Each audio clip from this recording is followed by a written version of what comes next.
Hey everybody, welcome back to our YouTube channel where we share the raw, honest truth of what it takes to go from infidelity to intimacy.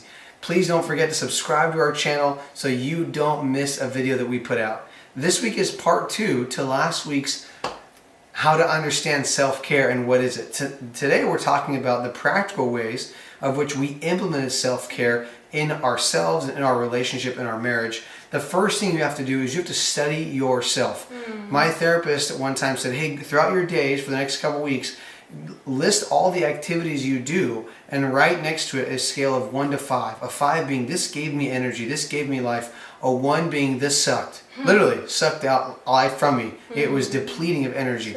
And what I realized is that I was doing a lot of things that were 1s and 2s and hardly ever doing activities that were 4s and 5s. So you first have to study yourself and find out what is it that gives you energy? What are you doing daily or weekly that's putting energy back, putting things back in your tank? So we're going to share things that we did and we still do for self-care. Again, self-care isn't always easy. It's not always easy for me to tell Charity, hey Charity, I really haven't done anything lately that fills me up. Can I take some time this week? What we've learned to do is really schedule it in our calendar.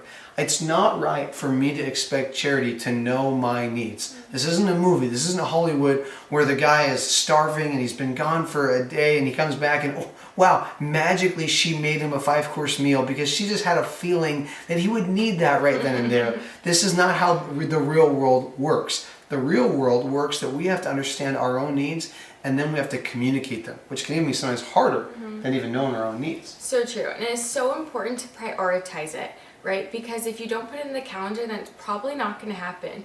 And he's really good at self-care, where I'm getting better. But I remember in the beginning, like, I was getting really irritated and frustrated and saying, like, this isn't fair. You're doing all of these things for yourself and taking care of yourself, but I'm not. And I felt like the world was going to end if I took an hour out of my busy schedule, to go take care of something for me. And I remember crying to him multiple different times saying, like, I'm breaking down, like, I need to do something for me. You're so good at it. I need to take care of me too. And so just a hint is prioritizing your calendar the week before, 2 weeks before, whatever you need to do, so that you both know this is when we're taking our self-care.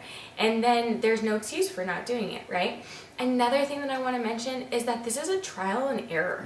And to have grace with yourself and have grace with your significant other.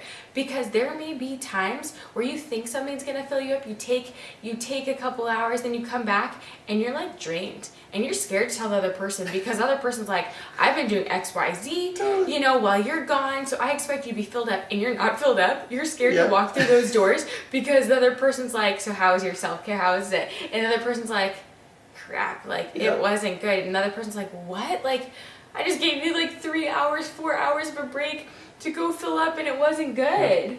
And so that was hard. That was really hard. We've had that many times. I love these said, definitely trial and error. At different times you're going to need different things to fill your tank.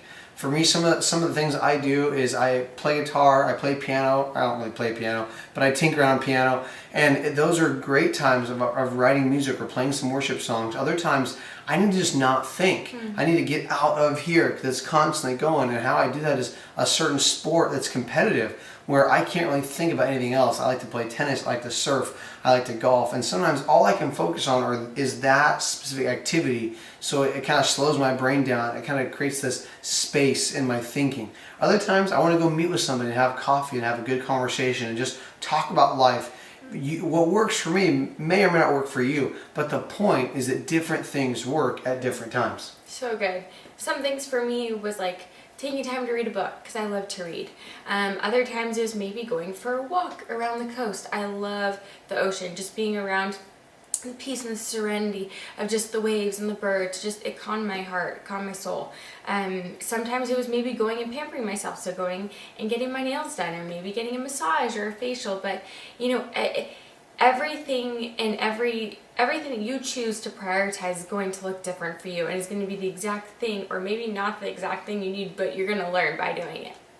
If you have enjoyed this video, don't forget again to subscribe to our channel. Please share this video, comment, like it, and we would love to hear from you on your journey of restoration. You can contact us on the contact page at our website, restoredtomore.com.